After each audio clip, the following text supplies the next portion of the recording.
How are you? Same to you.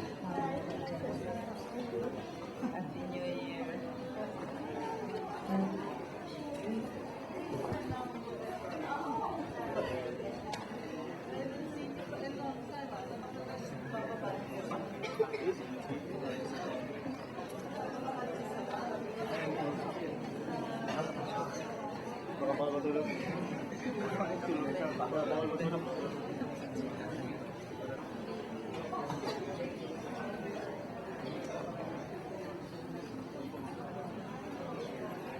Sino kasama?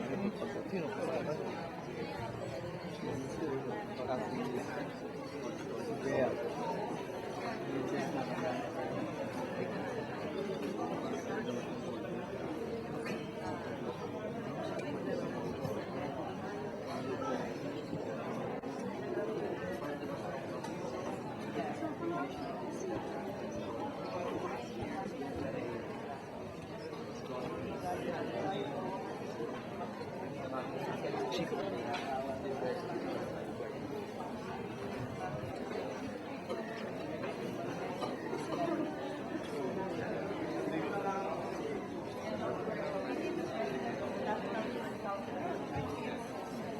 And Dr. Ray Mora, the Executive Director of the Philippine Council for Science, and Dr. Garcia, right, moderator. to control this. Good luck.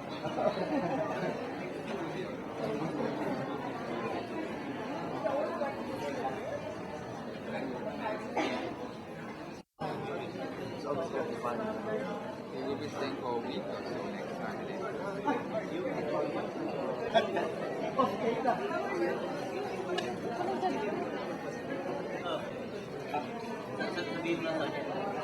Dr. David J. Gross. And to open this, we will have welcome remarks from Dr. Estrella Alabastro, the Secretary of the Department of Science and Technology, followed by Mr. Uwe Morawetz, Chairman of the International Peace Foundation, and an opening remark from Academician Apolinario D. Lazare.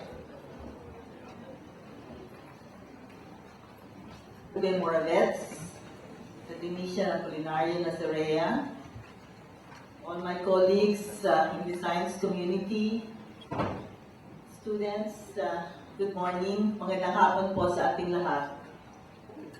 My warm welcome to the Philippines and ardent greetings for the New Year to our special guest, Professor David Gross, 2004 Nobel Laureate for Physics, and Mr. Uwe Morawetz, Chair of the International Peace Foundation, on the occasion of his opening activity of the event series Bridges Dialogues Towards a Culture of Peace. Likewise to all of you here today who support and have come to participate in this extraordinary project. I thank you for your interest and advocacy for peace and dialogue. The Philippines is very privileged to host, together with Thailand, the Bridges Project, a groundbreaking initiative spearheaded by the International Peace Foundation in collaboration with Nobel Peace Prize laureates. Launched in 2003 by the International Peace Foundation as a major contribution to the United Nations observance of the Decade for a Culture of Peace and Nonviolence, the Bridges Project hopes to facilitate and strengthen dialogue and communication between peoples and societies by providing an international, intercultural, and interdisciplinary platform for creative cultures of learning and continued education for all people. From its initial implementation in Thailand in 2003 to 2005, Bridges, true to its name, is now crossing borders to our shores. From November 2007 up to April 2008, the Philippines has teamed up with Thailand as host and venue for an event series highlighting the social challenges, opportunities, and pathways for peace and development within the context of the multicultural, highly diversified Southeast Asia region. Indeed, global trends and developments today that impede the realization of societal good and human welfare necessitate the forging of social consensus and concerted action plans towards social equity and prosperity.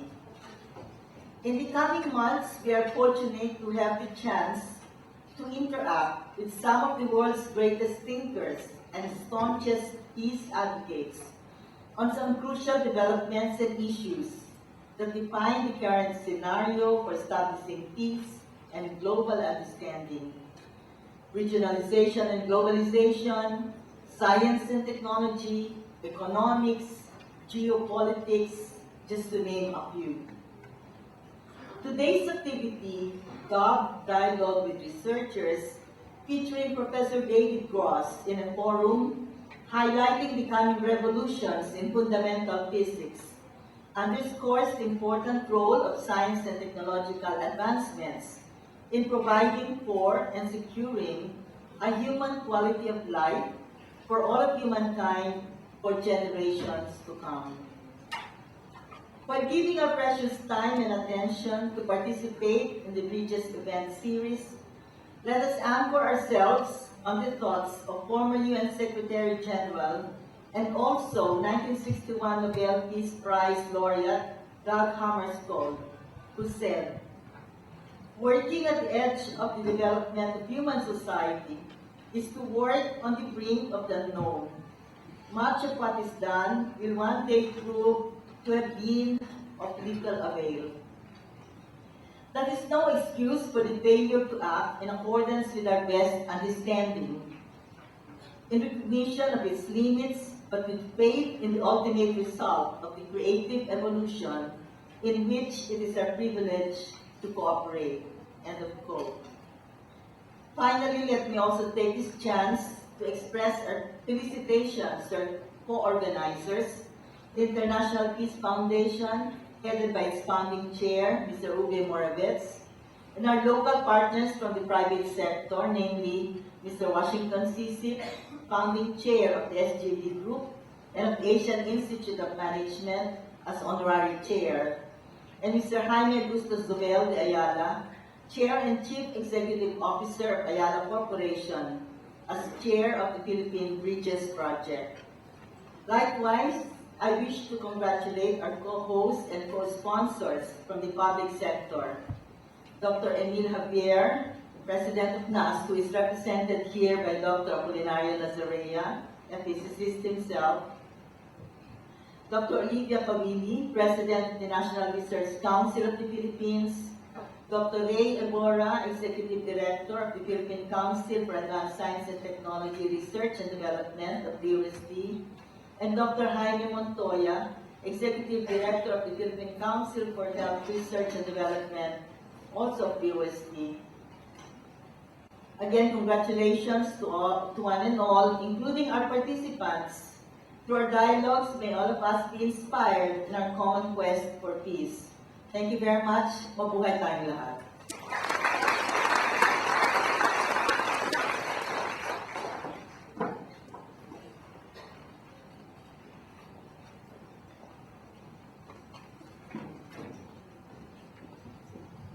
Mr. Uwe Morawetz of the International Peace Foundation.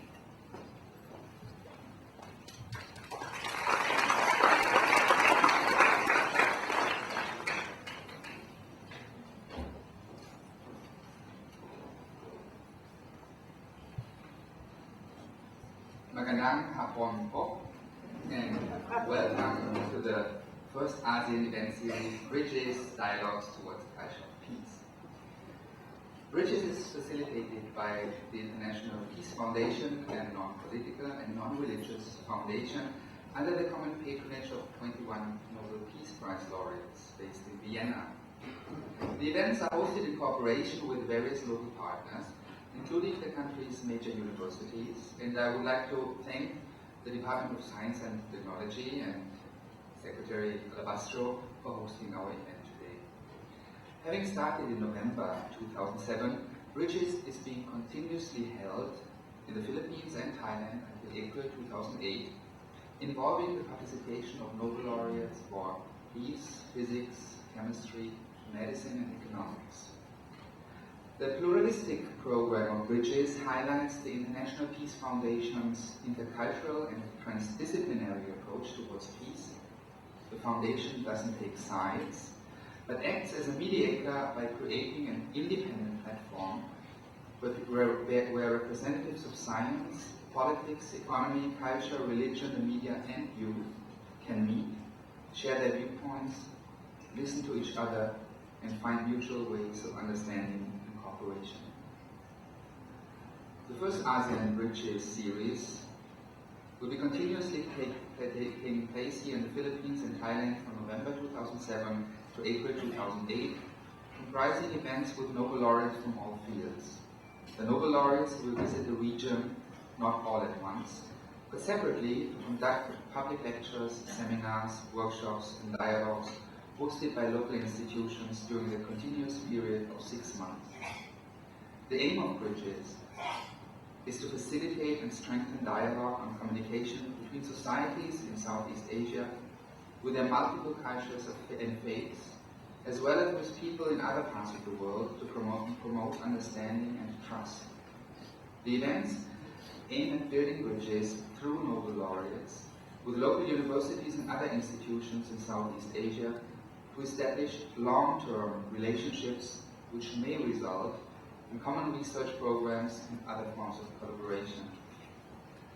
By enhancing science, technology, and education as a basis for peace and development, the events may lead to a better cooperation for the advancement of peace, freedom, and security in the region with the active involvement of the young generation, ASEAN's key to the future. This is why Bridges is not designed as a one-time event, but as a continuing process of synergies to make the series of events a sustainable success for the Philippines, for Thailand, and for Southeast Asia as a whole. I would like to say thank you to everyone present today for taking part in this program. May it help us to facilitate a new culture of peace through dialogue, transcending its definition as merely the absence of war or armed conflict, into a new understanding what the basis for peace is: education. In this spirit, we welcome today the 2004 Nobel laureate Physics, Professor David Ross, who has agreed to come to the Philippines without any honorarium to support the events. We all look forward to this dialogue and to its important contribution to build bridges. Salamat po.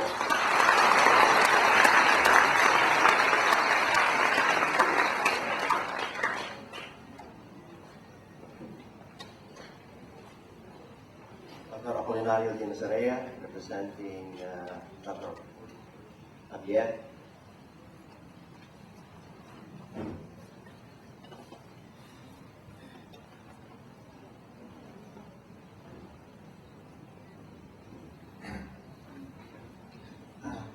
Good afternoon, today.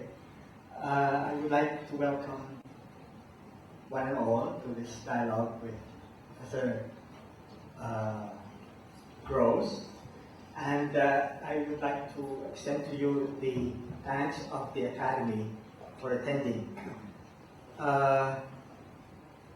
Professor Gross was, of course, the one who in 1973 was with David Politzer and Franz Wilczek had put together a theory in which they showed that the inanabelian quantum gauge groups, quantum gauge theory, it was shown rigorously that the fundamental parameter there, which was the coupling constant, goes to zero as the energy goes at high energies. And this was something which was, I think, in fact, something that was 10 years before was conjectured by Feynman as the quarks being free. And so it became it came to be called asymptotic freedom. And 21 years afterwards, in 2004, Professor Gross was given the Nobel Prize with Dr. Pulitzer and his student Frank Wilczek.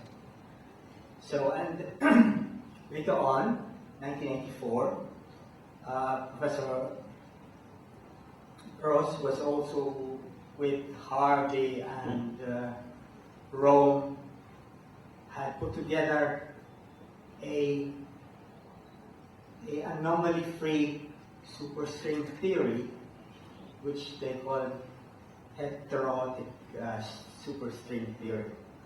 And so I'm just trying to give you an idea of what he has done. Lately, Dr. Gross has, in parallel to what Murray Gell-Mann was of course the one who named quarks, and it was about the dynamics of quarks that quantum chromodynamics of Professor Gross was supposed to explain. And therefore, Gell-Mann, after retirement from Caltech, went on to become director of the Santa Fe Institute in New Mexico. And now he is doing transdisciplinary work. Likewise, Professor Gross has lately gone into the directorship of the Kavli Institute of Theoretical Physics, which is, the way I look at it, is a kind of transdisciplinary institution as well. And so, to me, it is something that, Gell-Mann, who named quarks, and he, who explained with quantum chromodynamics, the dynamics of quarks, are both into transdisciplinary work also. And I would like to think that this afternoon we would look at things not about the stuff that he did in 1973, which nowadays is given as homework to graduate students in physics, but that he will talk about transdisciplinary work as well, which is quite important for us. And in conclusion, I want to assure him of the great esteem which he is held by the Academy, and that the Academy as an institution is completely behind what the Bridges program of the International Peace Foundation stands for. Welcome, Professor Gross.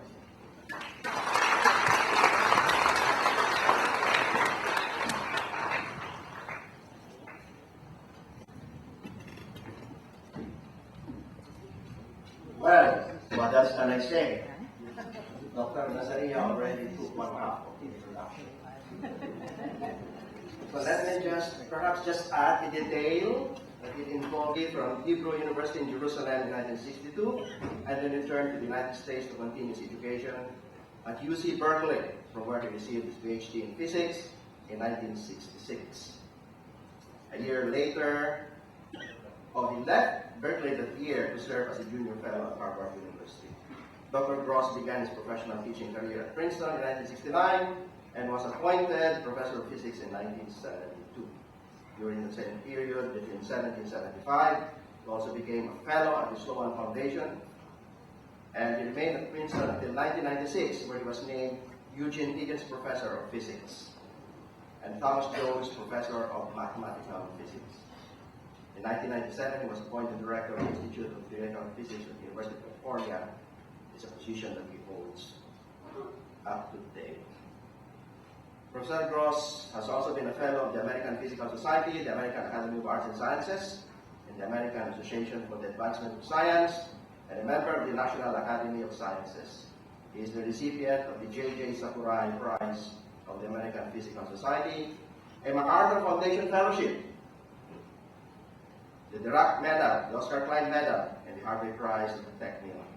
He has received various honorary degrees and was elected to receive France's highest scientific honor, the Grand Medal d'Or, for his contributions to the understanding of fundamental physical reality. So, having said that, and after having Mr. Dr. Nazare having said the rest, I would like to invite Dr. Ross to step up to the stage and give us some remarks that would set the tone for the discussions.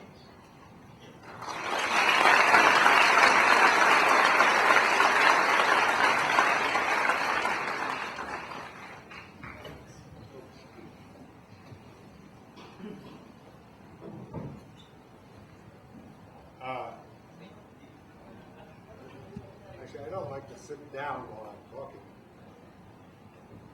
So welcome, everybody. I didn't exactly know what the format of this session would be like, or what to prepare. I have a lecture, I mean, you'll see in the program, The Coming Revolutions in Fundamental Physics. Well, I have a short lecture, it only runs for an hour and a half.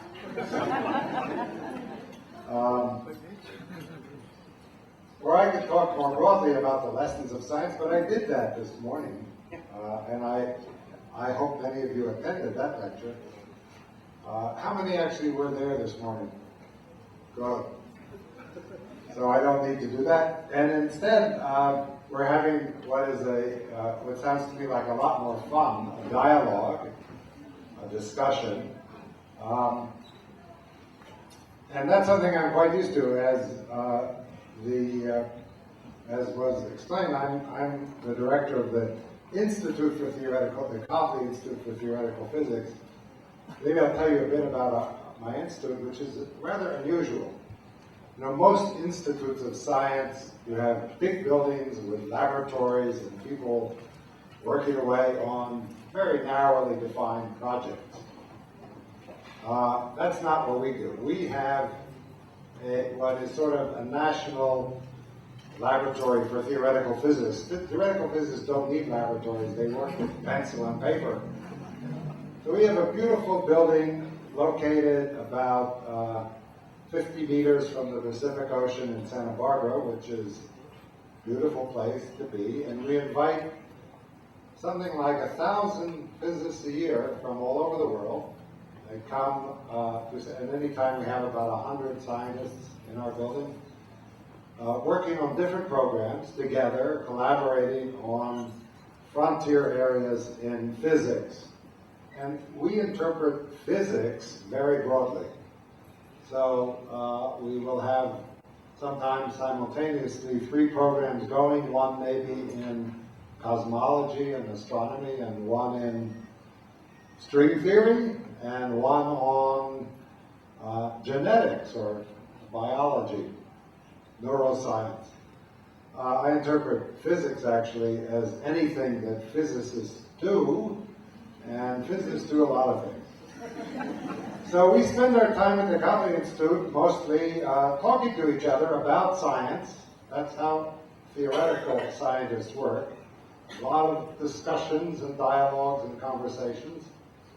And I participate as much as I can in as many of these programs as I can. I find it fascinating to learn about all these very different areas of science. And so I'm very used to dialoguing, and I look forward to the day's dialogue with all of you. I can see very many young students here, and as well as the people who know what E8 cross E8 is.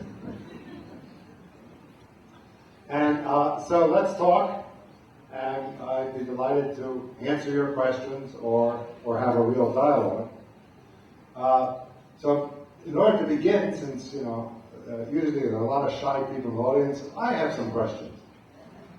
So for the students, how many of you are interested in science? Well, that's a good portion. How many of you plan to become scientists? Wow, that's amazing. Good. Well, I'm delighted to see that, and I hope you will continue with that goal in mind and succeed. And I don't know how we're going to do this. Are you going to moderate, or I'll just ask for questions. And don't be shy. And I guess we have microphones here, right? Yes, there are. So if you have a question, come up to the microphone. You can stand in line. That'll make things go faster. And there's someone. Come on. No. Just walk up to, there's a microphone. The microphone's here. And there. So if you have a question, come up to the microphone and wait your turn. So good afternoon, Professor Gross. My name is Junius Andre F. Balista, and this is my question. Publishing in international peer-reviewed journal is difficult for almost everyone, even in other countries. However, it is more so, it seems, it is more so in for our scientists coming from the Philippines, which doesn't have a long and established scientific tradition. One of our professors, sometimes often half jokingly would say that maybe something's wrong. If there's something wrong, it's with our address or the name of our university. So in the spirit of what you talked about this morning about tolerance, my question goes this way. Assuming that Filipino scientists are as hardworking and as creative as other scientists in the world, how can you concretely help us in this kind of situation? Thank you. Well, there's some truth to what you say, that, when if I receive a paper in the mail, I do tend to look at the name of the author and where she might come from, because we get so much information that whatever filters we can apply help. However, by and large, the filtering system is pretty objective. Furthermore, there is a big change nowadays. In the past, when I was a student, it was very difficult because people would write papers and they would send them to journals. And unless you were part of the small club of connected people who got the preprints, you had to wait half a year until the paper was published. Nowadays, the world has become much flatter, to use Friedman's phrase. I no longer read journals, because any time in my field, and in most of physics, any time somebody finishes a paper, they put them on the internet, on what is called the archive. And there is no refereeing process, by the way. They accept all papers, unless they're totally crazy. If they're totally crazy, there's a separate part of this archive which isn't called crazy papers, it's called general physics.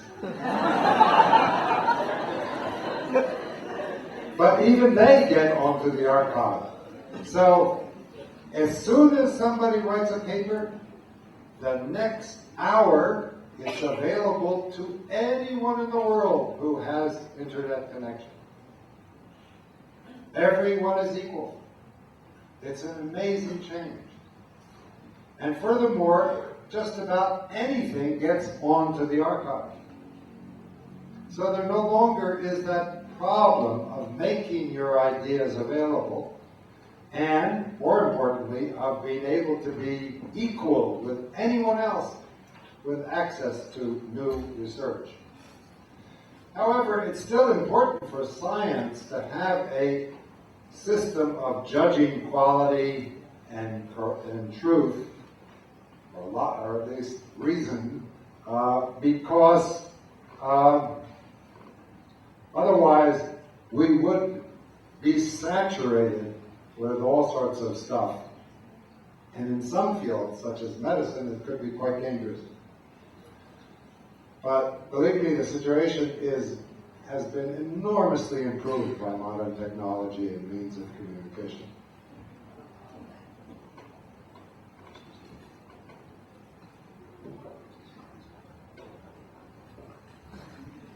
is that problem of making your ideas available and, more importantly, of being able to be equal with anyone else with access to new research. However, it's still important for science to have a system of judging quality and truth, or at least reason, because otherwise we would be saturated with all sorts of stuff. And in some fields, such as medicine, it could be quite dangerous. But believe me, the situation has been enormously improved by modern technology and means of communication.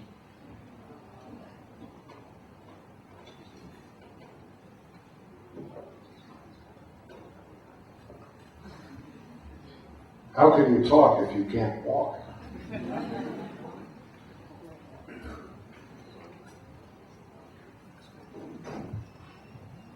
afternoon, I'm Dr. Masa from the University. We have plenty of students here at the audition, so may I ask you what made you decide to take physics as a career?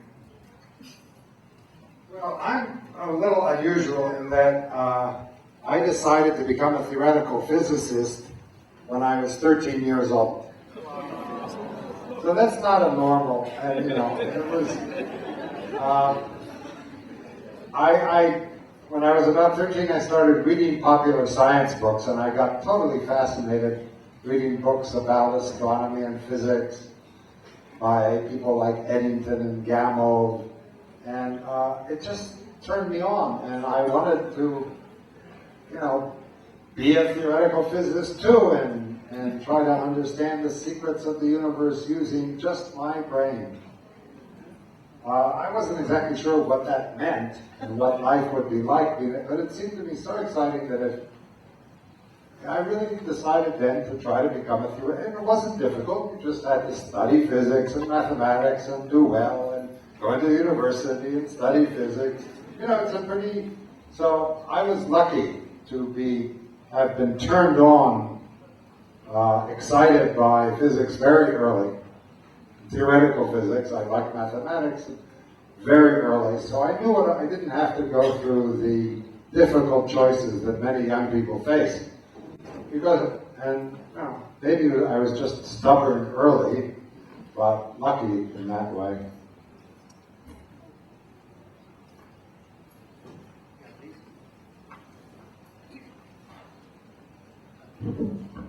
Welcome to the Philippines, Dr. Rose. My name is Maricor Soriano. I'm a faculty from the National Institute of Physics here in UP. Now, it's good that we started asking about how did you get into physics, because from what I observed, young kids easily get turned on to science. But the problem is their parents. And especially in a third world country like ours, the parents look for economic opportunities. Now, if you were to talk to the parents of these youngsters, how could you convince them to let their children pursue science? Well, you're absolutely right. I encounter this in every country, especially in Asia that I travel to. Kids are turned on to science, and their mothers insist that they become doctors. Let me ask the audience here, how many of your parents want you to become medical doctors?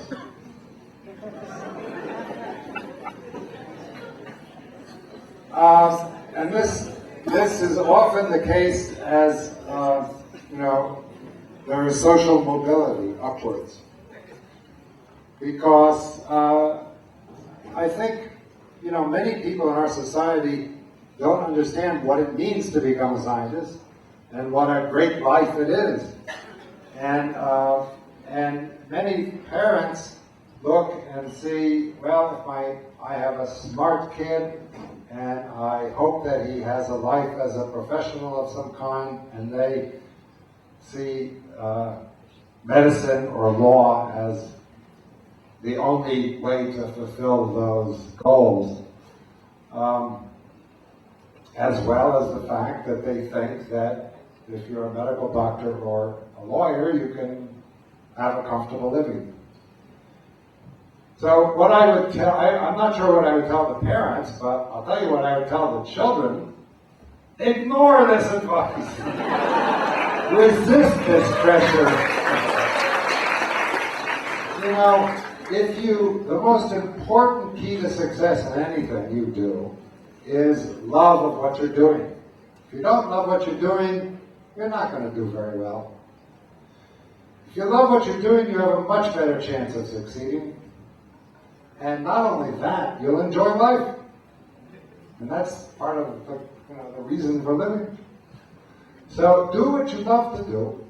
You'll be better at it and you'll enjoy the work. And science, might not make as much money being a university professor as being a medical doctor, but that's only part of life anyway. And furthermore, you might do just as well, if not better. But you will be participating in a wonderful adventure that can be exciting every day of your life. And if that's what you like doing and that's what you're fascinated by, ignore your parents. Yeah, that lady there.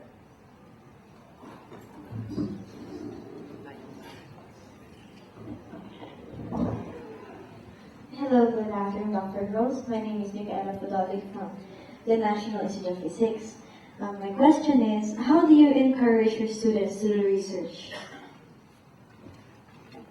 Well, the students I see mostly are graduate students who are well on their way towards a PhD, and they don't usually require much encouragement.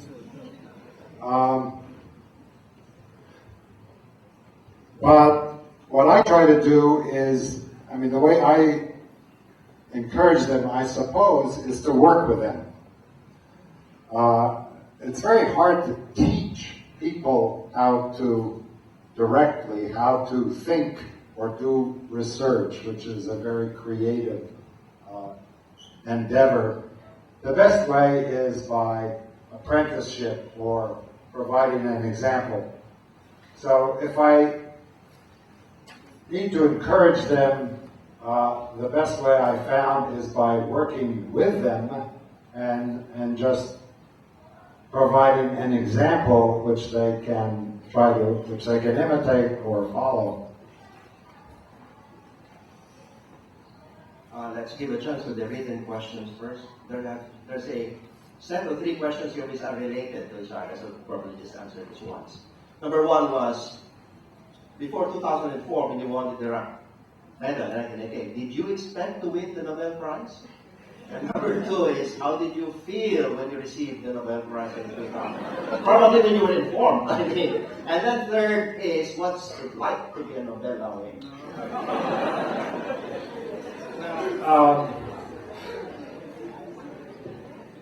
So,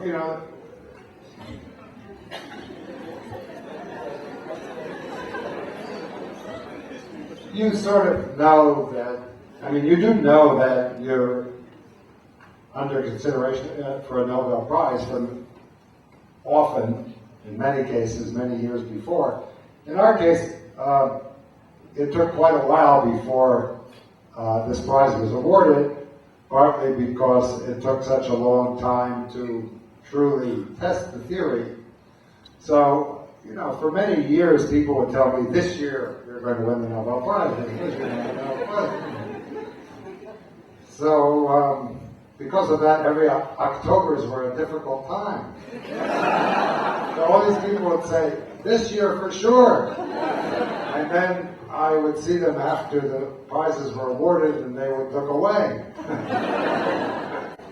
So my feeling, to tell you the truth, when the phone call came at 2:30 in the morning in Santa Barbara time, and they say, they actually first sort of break the news, and then they put a friend of mine whose voice I recognized on the phone from Stockholm, so I would know that it wasn't a joke. So my first reaction was to turn to my wife and say, this is it. And my first feeling was, no more October disappointments. How does it feel? It feels good to get it over with. And it's been a lot of fun. I mean, you have a lot of opportunities. I've been invited to Thailand and meet all of you. Lady. Good afternoon, Professor Gross. I'm Georgie De Luna of UP Manila, and my question is regarding your supposed talk this morning, the coming revolutions in fundamental physics. Is it possible for you to tell us in a nutshell what these coming revolutions are? Well, you know, in the talk that I'm not giving, I was talking about the coming revolutions in fundamental physics, in the field that I work, the study of the basic constituents of matter and the fundamental forces, and how they might unify. And I was going to discuss mainly two things that one might happen very shortly, the discovery of a new symmetry of nature called supersymmetry, quantum dimensions of space and time. And the second was more speculative, a revolution, a deep conceptual revolution, which hasn't yet occurred, and I'm not sure how it will occur, but I think it's necessary to complete this theory that we call string theory. But, you know, there are many other revolutions in other areas of science that I would not have talked about, even in physics. Science and physics itself are such an incredibly large field with so many wonderful questions. I sometimes give another talk in which I call The Future of Physics, where I just discuss the questions that we ask. And I concentrate on 25 questions, but each of those is really 10 questions. So I could stand here and list hundreds of wonderful questions that are guiding us. And many of them will require revolutionary discoveries or new ideas. Yes, gentlemen.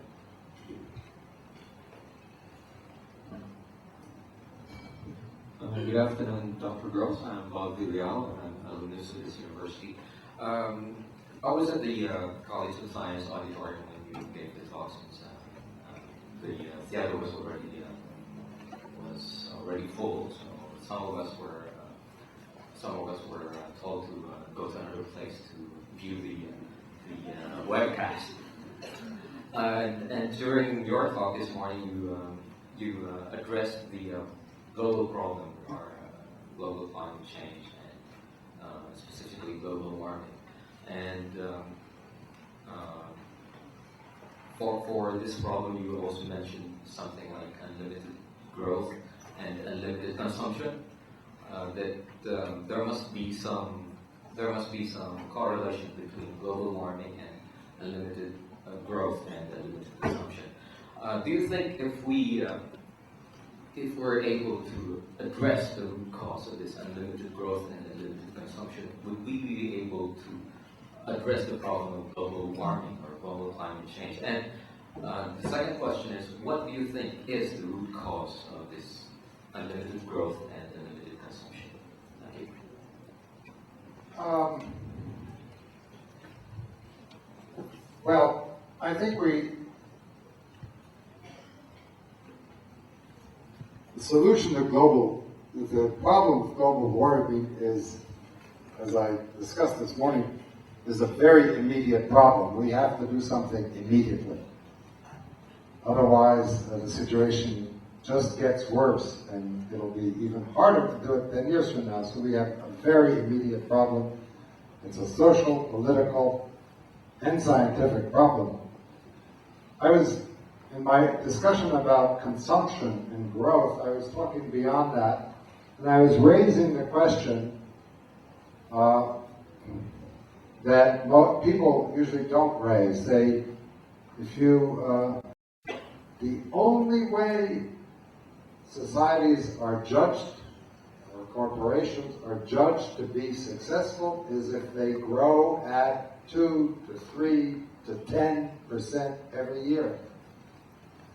Well, if you grow at 10% every year, that's a growth rate that we physicists, mathematicians know is exponential.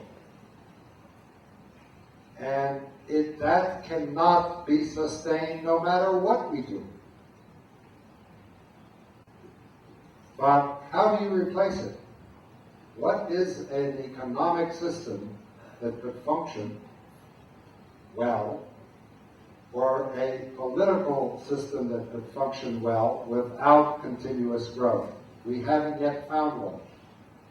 And I was challenging us to start thinking about alternatives to an economic system and a political system that require continual growth, growth, growth.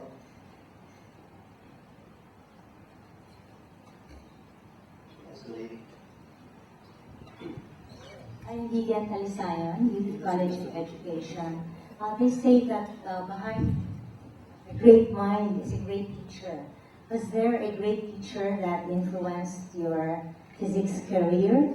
And my second question is, how do you teach physics so that there will be more David Grosses? I don't know you. You have two questions. The first question, did I have a specific teacher? Yes, but not till late in my career. So not in elementary or high school. But the teachers who had the biggest influence on me were in graduate school. Later on, where I had two of my instructors, my professors at UC Berkeley when I was a graduate student, went on to win the Nobel Prize as well. These were really great physicists, and I learned from them, as I said, by example. Their courses were partly discussions of the research that they were involved in, and I could see how they thought about. So those had a big influence on me, but not early on. Instead, I had great teachers that I never met in person, but I read their words in books. So, again, young people today are incredibly lucky, because not only do you have books to read, and there are many wonderful books written by wonderful scientists and wonderful minds that you can read, but you have the internet. So you actually have available to you, at the touch of your fingers, lectures and talks, as well as written words from all of the great minds of today and yesterday. Those of you who are interested in physics should turn to my institute, kitp.ucsb.edu. On our website, we have something like 30,000 hours of lectures in physics. Everything we do at the Institute is recorded in real time and available. Public lectures, which are wonderful introductions to various areas in science, as well as very specialized lectures. All of this is available on the web. So you don't have to have teachers in the sense of a one-to-one teacher standing in front of you. You have books, which is what I had when I was young, and now you have the internet. I wish I had had the internet when I was young. Gentleman here.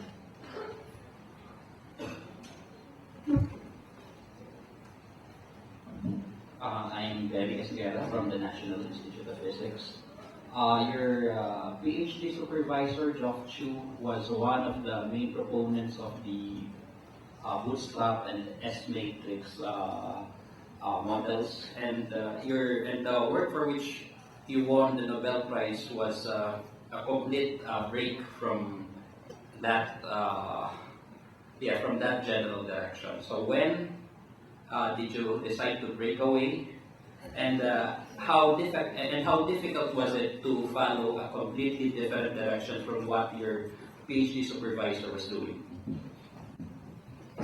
Right. So this is an interesting story. When I was a graduate student, I was interested in the hardest problem. I always like the hard problems because, well, they're the most interesting and challenging. And the hardest problem was the nuclear force. And people were so confused that they decided that the general framework we had for doing fundamental physics, which is quantum field theory, was wrong because they couldn't make any progress.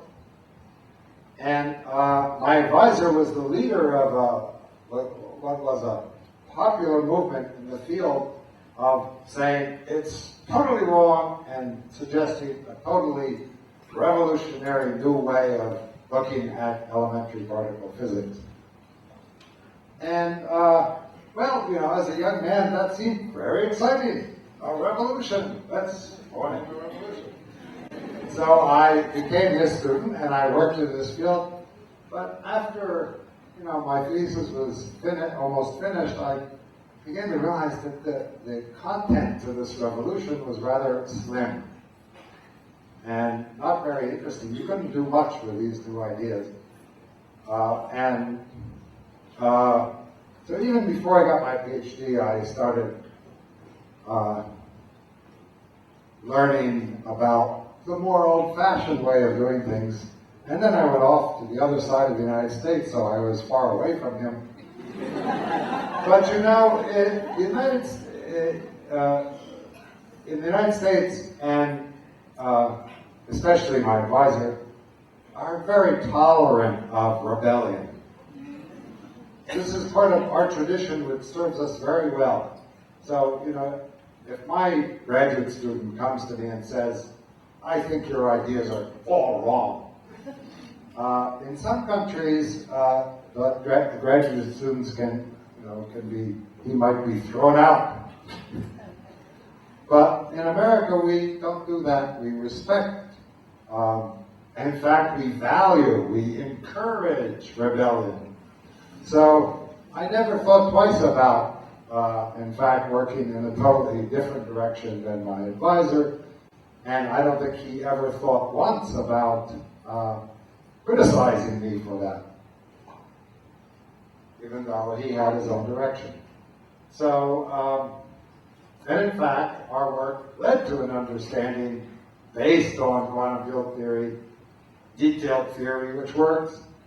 And even my advisor, although it took him many, many years, accepted that.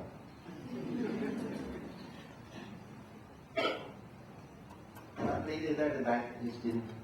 Yeah, please.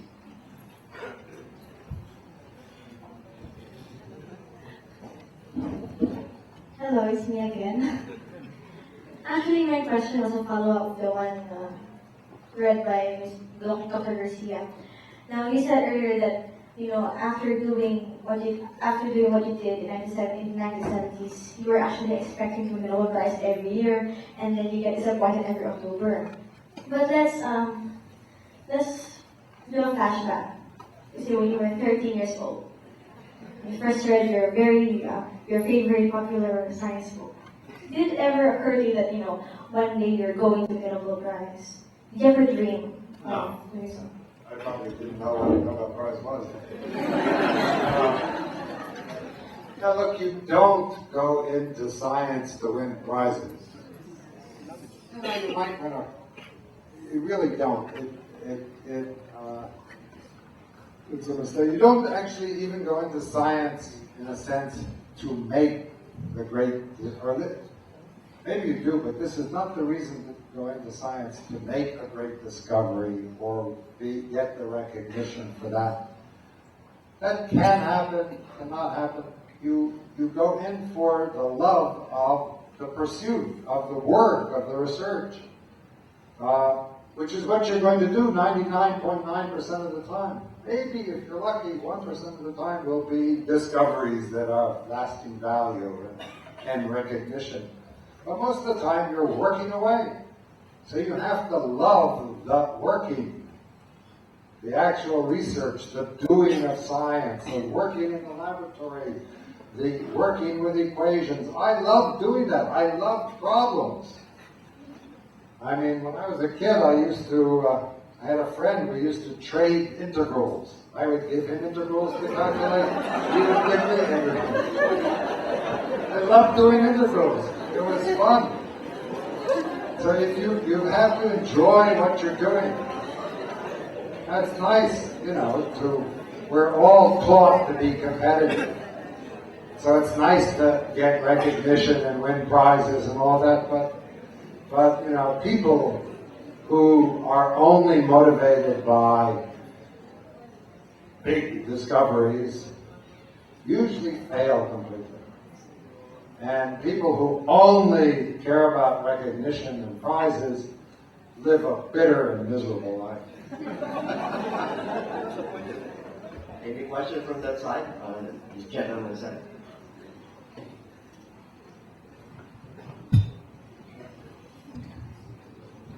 I'm Romulo Virola of the National Statistical Coordination Board. I'm not as brilliant as these young people who have been asking questions this afternoon, and my question will be quite naive. It will literally hew to the subject of this dialogue, which is towards culture of peace. I'm sure that these discussions are promoting peace. It's an instrument for promoting peace, but I would like to think that the peace and order problems of the Philippines, for instance, are not caused by people in this audience.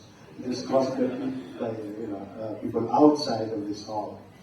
And so, in spite of what you said about your encouraging rebellion, my question is, how can the statistical community promote peace? And in particular, what can the Nobel Laureates do as a group to promote world peace?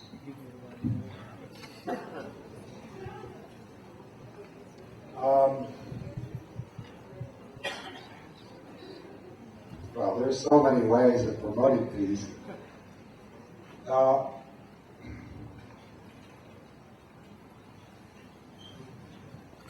It's hard to choose, which are the most important. Dispelling ignorance, I think, is one of the most important, because so much of bigotry and prejudice and nationalism and hatreds are based on just ignorance. What can the Nobel laureates do? Well, Alfred Nobel was a brilliant philanthropist. He invented sort of this international prize that has so much attention. And he combined prizes in science, which are very objective and clear-cut, with a prize in peace, which was really brilliant. And the Nobel Peace Prize in particular has created this group of people who sponsor the bridges, who they especially, more than the science laureates, take as a personal responsibility to promote peace. And they do so by supporting such efforts, but by being sort of witnesses to abuses of power and of human rights around the world. It's really quite commendable to see the continued effort by these people who have contributed, obviously, something very specific to win the prize, but continue to do so in an ongoing way. And they inspire all of us. They've inspired me to think of ways that I can help as well, even though I'm not a, sort of a professional peace activist.